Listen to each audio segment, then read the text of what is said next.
we could play this video. As one of Donald Trump's first acts back in office, approximately 1,500 for a pardon. Full pardon. He pardoned criminals who attacked Capitol on January 6th. So this is January 6th. These are the hostages. Convicts who beat and battered police officers. D.C. is a motherfucking war zone! Trump's leadership style, however, is fundamentally allergic to long-term thinking. He governs by urgency, by crisis, and by the emotional high of immediate confrontation. The shutdown rhetoric illustrates this perfectly, as he frames Democrats as extortionists while ignoring his own role in creating the standoff. Johnson, speaking as speaker rather than as Trump surrogate, emphasizes reopening the government without burning down the rules that make compromise possible. This contrast reveals why Trump excels at mobilizing outrage, but struggles with sustainable governance.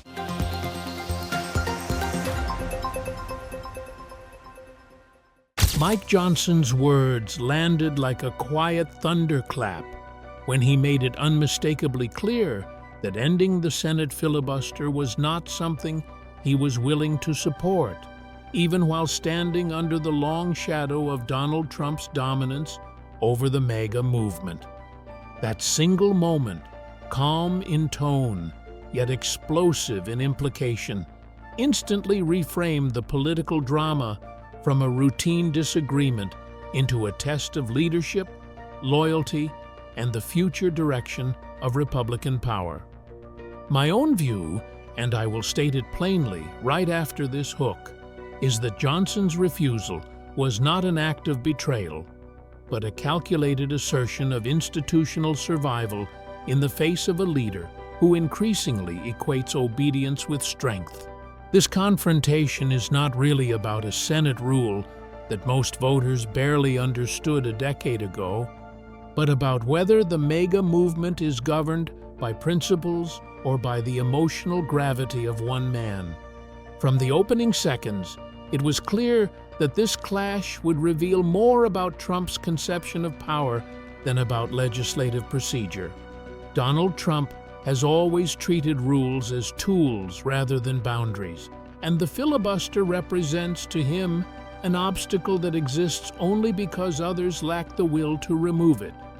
When Trump speaks about the so-called nuclear option, he does so with the language of conquest, framing governance as something to be seized rather than negotiated. Johnson, by contrast, speaks the language of preservation, carefully acknowledging Trump's passion while refusing to cross a line that would permanently alter the balance of congressional power. This difference is not stylistic, but philosophical, and it reflects two incompatible ideas of leadership operating inside the same political coalition. One demands absolute loyalty and immediate results, while the other recognizes that power without limits tends to devour the very movements that create it. Trump's frustration with the filibuster is rooted in his broader impatience with any structure that slows him down or forces compromise. In his rhetoric, delay is indistinguishable from sabotage, and opposition is treated as proof of bad faith rather than a normal feature of democracy. When he says that ending the filibuster would allow Republicans to do exactly what they want, he unintentionally exposes how little value he places on dissent, even from within his own party. This is not an accidental slip of the tongue, but a consistent worldview that sees politics as domination rather than representation. For Trump, the system is legitimate only when it produces outcomes he approves of, and illegitimate the moment it resists him. Mike Johnson understands this instinct better than most, which is precisely why his refusal carries such weight.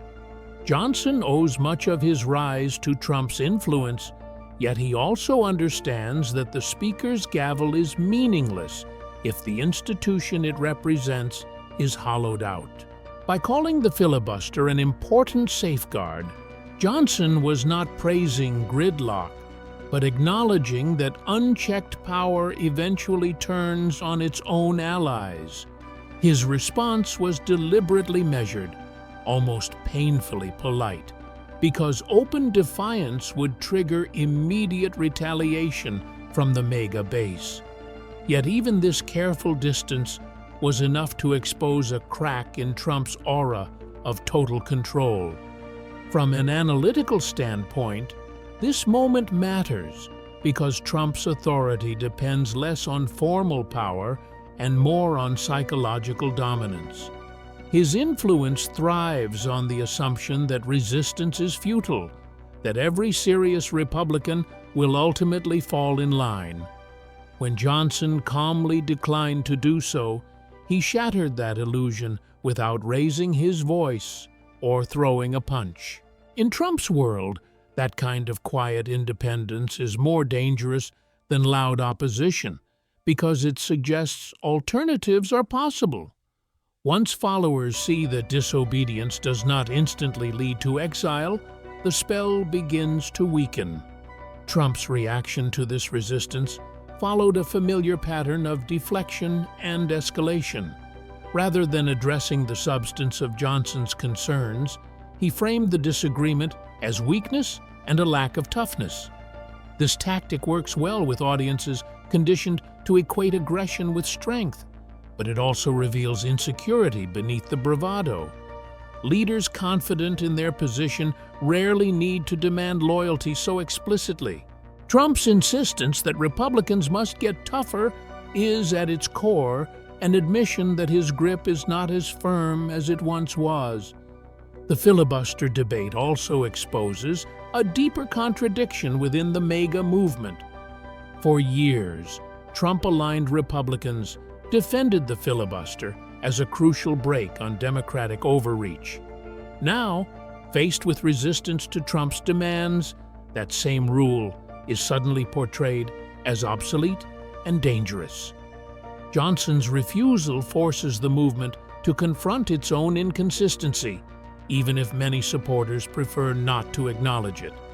The question becomes whether rules matter only when they serve immediate partisan goals, or whether they exist for moments precisely like this. I find it impossible to ignore the irony that Trump, who built his brand on attacking elite manipulation, now demands a procedural shortcut to bypass debate entirely. Ending the filibuster would concentrate power in ways that future Democratic majorities could exploit far more aggressively than Republicans imagine. Johnson understands this risk, which is why he referenced what Democrats themselves have said they would do without that safeguard. Court expansion, federalized elections, and sweeping policy shifts are not abstract fears, but openly discussed possibilities. Johnson's caution reflects an awareness that political power is cyclical, not permanent, regardless of how invincible it feels in the moment. The humor embedded in this conflict is dark, but undeniable. Watching Trump accuse others of weakness while demanding total obedience resembles a boss firing employees for lacking initiative after forbidding independent thought. Johnson's careful phrasing, wrapped in respectful language, reads almost like diplomatic immunity against Trump's wrath. It is political theater where everyone understands the stakes, but pretends the disagreement is merely technical. The audience laughs not because it is funny, but because the absurdity feels familiar. As this closes, the essential question lingers in the air with uncomfortable clarity. Is the MAGA movement a vehicle for reform, or has it become a loyalty test that devours anyone who hesitates? Johnson's refusal to end the filibuster suggests that even within Trump's inner circle, there are limits to how far some are willing to go. Trump's reaction suggests he sees those limits as personal betrayals rather than institutional guardrails. That tension unresolved and escalating, sets the stage for everything that follows in the next phase of this confrontation. As the fallout from Mike Johnson's refusal continued to ripple outward, Donald Trump's response grew sharper and more revealing, not because it was unexpected, but because it followed such a predictable emotional script. Trump immediately reframed the disagreement as a crisis of toughness, implying that any Republican unwilling to follow his demand was enabling democratic sabotage rather than defending constitutional balance. In my view, this reflexive move says far more about Trump's internal state than about Johnson's political calculus, because confident leaders rarely interpret dissent as treason. The intensity of Trump's reaction suggested that the filibuster was never the true issue, but rather the fear that his authority could be questioned without catastrophic consequences. Once that fear becomes visible, every subsequent outburst begins to look less like strategy and more like damage control. Trump's language during this phase leaned heavily on urgency and grievance, particularly surrounding the government shutdown that dominated the media cycle. He presented himself as the aggrieved party, insisting that Democrats were holding the country hostage, while ignoring his own role in pushing negotiations toward collapse. Johnson, in contrast, adopted a tone of reluctant realism, acknowledging the frustration, while rejecting the idea that extortion was an acceptable governing tactic. This divergence matters because it illustrates how Trump often externalizes responsibility, while Johnson attempts to distribute it across the system.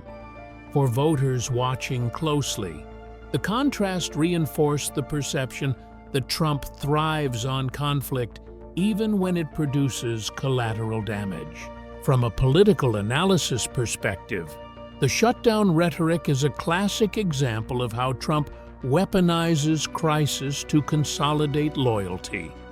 By framing the moment as an existential emergency, he pressures allies to abandon reservations in favor of unity under his command. Johnson's refusal to comply disrupted this dynamic by signaling that not every crisis demands institutional self-destruction. That signal may appear modest, but in Trump's ecosystem, modest resistance can have outsized consequences. It introduces the dangerous idea that loyalty and judgment are not identical. Trump's insistence that Republicans would never lose power if they ended the filibuster reflects a recurring illusion of permanence. History offers countless examples of parties dismantling safeguards only to regret it once the pendulum swings back. Johnson explicitly referenced this risk, noting that Democrats have openly discussed using a filibuster-free Senate to reshape courts and electoral rules. Trump brushed aside these warnings, arguing that present dominance outweighs hypothetical future losses. This short-termism is not accidental, but foundational to Trump's governing philosophy. I find it striking how Trump frames compromise as weakness while simultaneously demanding total submission from his allies. He celebrates strength rhetorically, yet recoils when others exercise it independently. Johnson's quiet pushback exposed this contradiction without directly attacking Trump's character. Instead of shouting, Johnson did something far more destabilizing. He acted like an institutional leader rather than a factional enforcer. That alone was enough to trigger visible irritation from Trump's camp. The media reaction amplified this tension by framing Johnson's comments as a subtle rebellion rather than an outright break. Pundits dissected his phrasing, noting how carefully he balanced respect for Trump with refusal to endorse the nuclear option. This kind of political code switching is common in Washington, but it rarely satisfies leaders who demand absolute alignment. Trump's worldview leaves little room for nuance, interpreting ambiguity as disloyalty. As a result, even cautious dissent feels like an existential threat. What makes this moment particularly revealing is how it coincided with visible fractures within the MAGA base itself. Online discourse quickly turned inward, with factions attacking each other rather than focusing on Democrats. The controversy surrounding JD Vance's family, while not directly orchestrated by Trump, highlighted the dangers of movements built on purity tests. When loyalty becomes the sole currency, difference inevitably becomes betrayal. Johnson's refusal occurred against this backdrop of internal volatility, magnifying its symbolic weight. Trump's leadership has always relied on identifying enemies, but when external opponents lose their mobilizing power, movements often consume their own. The attacks on Vance's wife illustrated how quickly ideological zeal can morph into exclusionary hostility.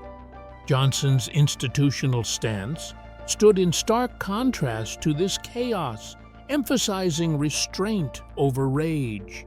In doing so, he implicitly questioned whether perpetual escalation is sustainable.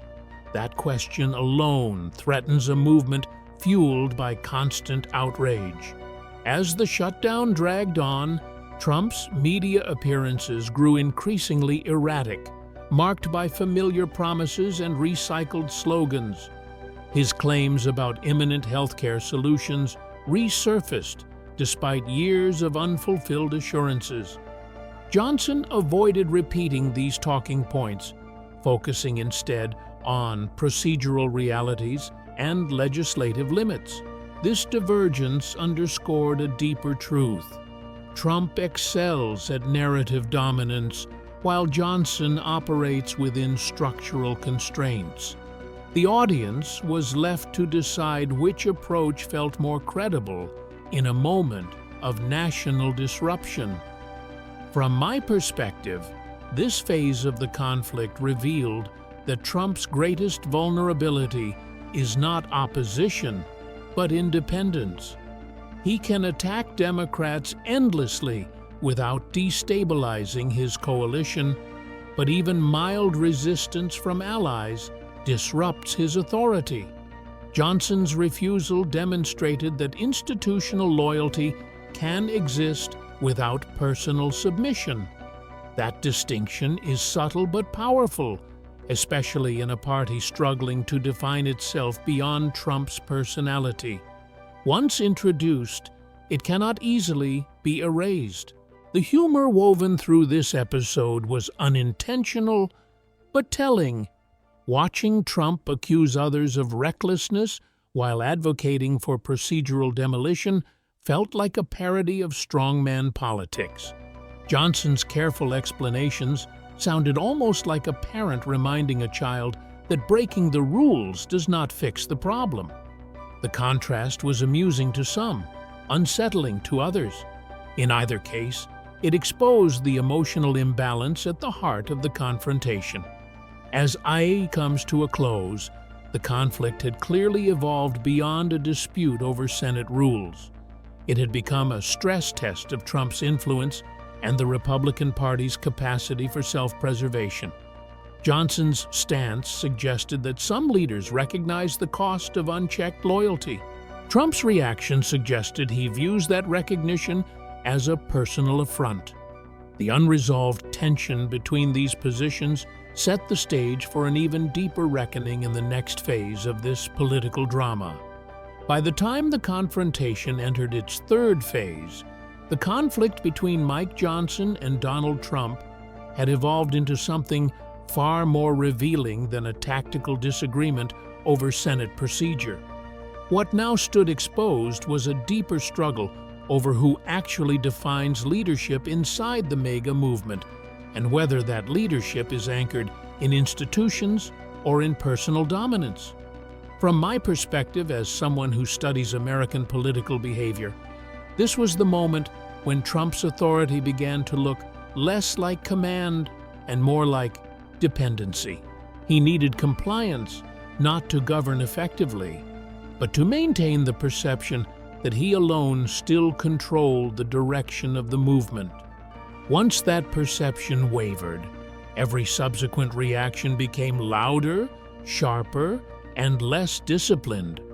Trump's response during this phase was characterized by an unmistakable escalation in rhetoric, particularly his repeated insistence that Republicans must get tougher and stop questioning him. This language is not accidental, because it reframes obedience as strength and independent judgment as weakness. Johnson's refusal therefore became, in Trump's narrative, proof of softness rather than prudence. Yet history shows that movements demanding constant demonstrations of toughness eventually collapse under the weight of their own rigidity. Johnson's restraint implicitly challenged the idea that power must always be exercised at maximum force. What makes this clash so consequential is that Mike Johnson is not a marginal figure or a symbolic dissenter. He is the Speaker of the House, elevated largely through Trump's influence and widely perceived as one of Trump's most loyal allies.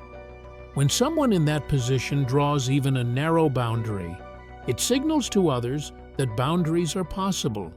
Trump understands this instinctively, which is why his irritation seemed disproportionate to the substance of Johnson's remarks.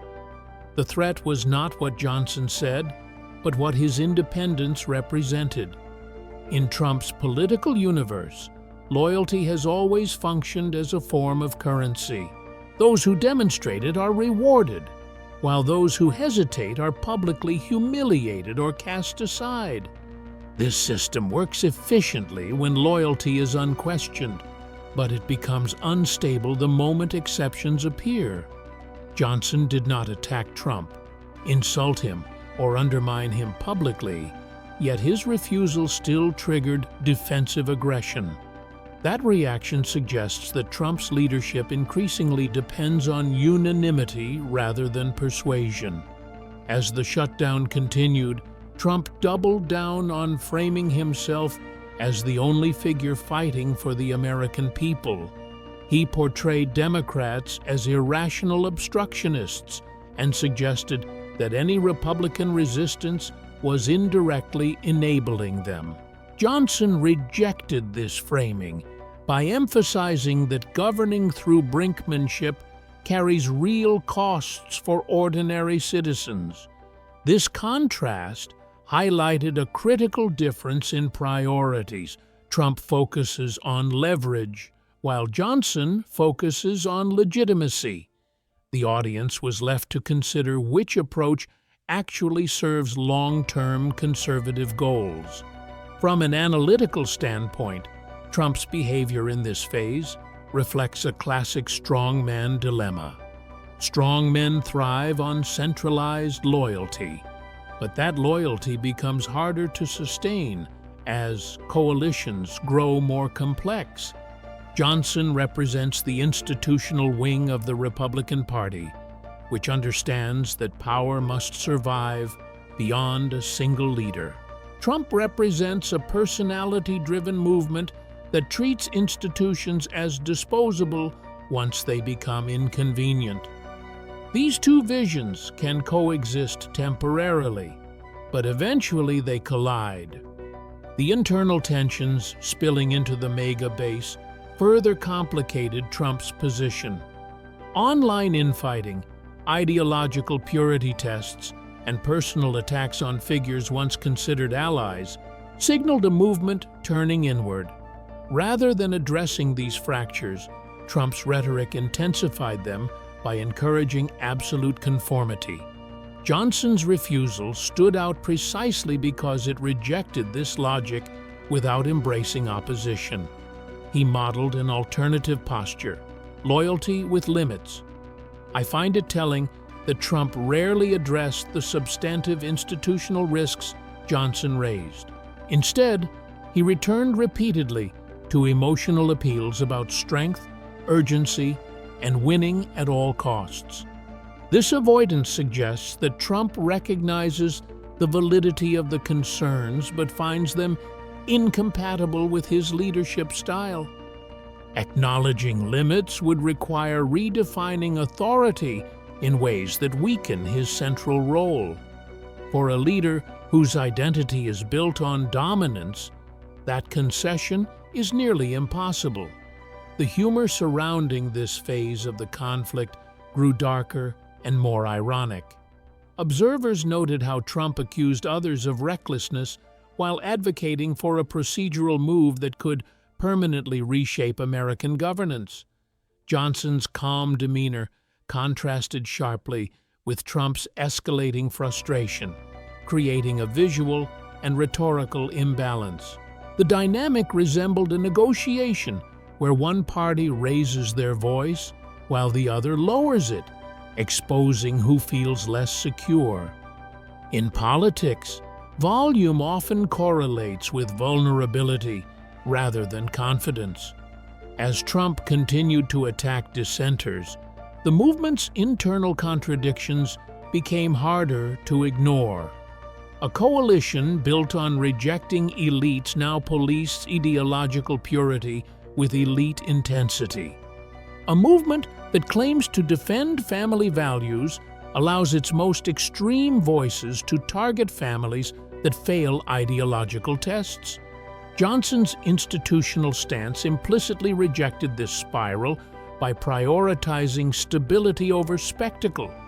That rejection, quiet as it was, challenged the emotional core of MAGA politics. From my own standpoint, this phase revealed that Trump's greatest challenge is not external opposition, but internal maturation. Movements eventually face a choice between evolving into institutions or remaining permanent revolutions.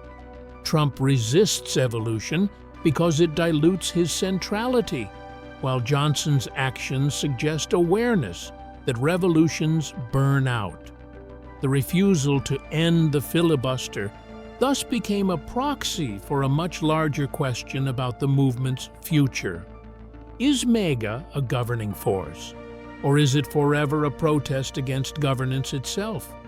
The shutdown drama amplified these questions by placing real consequences alongside symbolic power struggles. Federal workers, service disruptions, and economic uncertainty provided a sobering backdrop to rhetorical escalation. Trump's messaging prioritized blame, while Johnson's emphasized resolution. This divergence reinforced the impression that Trump views crisis as a tool, while Johnson views it as a responsibility. Voters attuned to fatigue rather than fury may find this distinction increasingly relevant. As the debate draws to a close, the confrontation had reached a critical inflection point. Trump's demand for unconditional loyalty collided with Johnson's assertion of institutional restraint. Neither man fully retreated, but the balance of power subtly shifted. For the first time, Trump's will was not instantly translated into compliance. That hesitation, however brief, marked a turning point that the final phase would bring into sharper focus. By the time this confrontation reached its final phase, the question was no longer whether Mike Johnson and Donald Trump disagreed about the filibuster, but whether the MAGA movement itself could survive the tension between personal loyalty and institutional reality. What stood out most clearly was that the argument had stopped being tactical and had become existential, because it forced Republicans to decide what kind of power they actually wanted to wield. From my own analytical perspective, this was the moment when Johnson's refusal ceased to look like a momentary deviation and began to resemble a defining line in the sand. The silence that followed his comments carried more weight than any speech, because it demonstrated that Trump's commands were no longer automatically translated into obedience. In politics, that kind of pause often signals the beginning of structural change rather than its conclusion. Donald Trump has always understood politics as a test of dominance, where hesitation is interpreted as weakness and compromise as surrender. His demand to eliminate the filibuster fit perfectly within that worldview, because it promised speed, control, and the removal of obstacles that frustrate his instinct for immediate action. Yet, the very bluntness of his argument revealed something uncomfortable, namely, that he was no longer even pretending to value restraint or shared authority. When he said that ending the filibuster would allow Republicans to do exactly what they want, he reduced democratic governance to a matter of force rather than consent. That framing may energize a base hungry for decisive victories, but it alarms anyone who understands how fragile power becomes when it loses legitimacy. Mike Johnson's position in this moment was unusually delicate, because he had to balance personal allegiance with institutional responsibility. As Speaker of the House, he could not afford to behave like a mere amplifier of Trump's will without hollowing out the office he holds. By describing the filibuster as an important safeguard, Johnson implicitly acknowledged that power without friction eventually corrodes itself. This was not a dramatic rebuke, but it was precisely its restraint that made it effective. Johnson demonstrated that resistance does not always need to be loud to be consequential. Mike Johnson understood something Trump appeared unwilling to accept, which is that systems outlast individuals, even dominant ones. The Senate filibuster, flawed as it may be, functions as a reminder that no majority is permanent and no mandate is absolute. Johnson's warning about what Democrats might do in a filibuster-free Senate was not speculation, but a sober reading of political incentives. By raising that point, he framed the debate in terms of continuity rather than conquest. This approach placed him at odds with Trump's emphasis on the urgency of the present moment. From a broader political analysis, this clash revealed the limits of charisma-based authority. Trump's influence has always depended on emotional alignment rather than procedural legitimacy. When emotions run high and victories feel imminent, that model works exceptionally well. But when obstacles persist and allies hesitate, charisma alone cannot substitute for institutional coherence. Johnson's refusal exposed that vulnerability by showing that even loyal figures may prioritize stability over spectacle. The shutdown crisis intensified this dynamic by introducing tangible consequences into an already volatile situation. Trump treated the shutdown as leverage, a pressure point designed to force compliance from opponents and allies alike.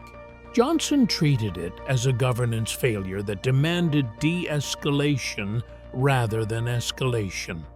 This difference matters because it reveals how each man understands responsibility. One sees crisis as a weapon, the other as a liability that undermines public trust. I find it significant that Trump's rhetoric during this phase increasingly resembled grievance rather than command. He spoke as if betrayed rather than merely opposed, suggesting that loyalty had become a personal expectation rather than a political alliance. Johnson's calm refusal, by contrast, suggested confidence in the idea that disagreement need not equal disloyalty. That distinction is crucial for any movement that hopes to transition from perpetual campaigning to actual governing. Without it, every disagreement becomes a fracture rather than a debate. The internal fractures within the MAGA ecosystem only sharpen this contrast. Online attacks, ideological purges, and purity tests illustrated what happens when movements define themselves primarily through exclusion. Johnson's institutional stance implicitly rejected that logic by emphasizing guardrails over impulses. He did not denounce the movement or abandon its goals, but he refused to sacrifice structure for short-term advantage. In doing so, he offered a vision of conservatism that could survive beyond a single personality. Trump's reaction suggested that he views such visions as threats rather than complements. For him, unity means uniformity, and strength means the absence of dissent. Johnson's behavior challenged both assumptions without openly confronting them. That quiet challenge may ultimately prove more disruptive than any overt rebellion. It introduced the idea that loyalty can coexist with limits, a concept Trump has consistently resisted. As this political drama reached its conclusion, the audience was left with a choice rather than an answer. They could embrace Trump's call for immediate dominance, accepting the risks that come with dismantling institutional breaks, or they could consider Johnson's caution, acknowledging that restraint may preserve power more effectively than raw force. Neither option offers easy victories, but they represent fundamentally different philosophies of leadership. The future of the MAGA movement depends on which philosophy ultimately prevails. From my own standpoint, this moment will be remembered not for the filibuster itself, but for what it revealed about the movement's maturity. Trump remains a powerful figure, capable of commanding attention and loyalty on a scale few politicians achieve. Yet power that cannot tolerate boundaries eventually consumes itself. Johnson's refusal suggested that some within the movement recognize this risk and are quietly preparing for a post-Trump reality. That preparation may be uneven and cautious, but it has clearly begun. In the end, this confrontation did not produce a clear winner, but it did produce clarity. It showed that Trump's dominance is no longer absolute, even among those who owe him their positions. It showed that institutions still exert a gravitational pull, even in an era of personality-driven politics. And it showed that the battle within MAGA is no longer just against Democrats, but over its own identity. Whether that battle leads to renewal or fragmentation remains the unanswered question left hanging as this chapter closes.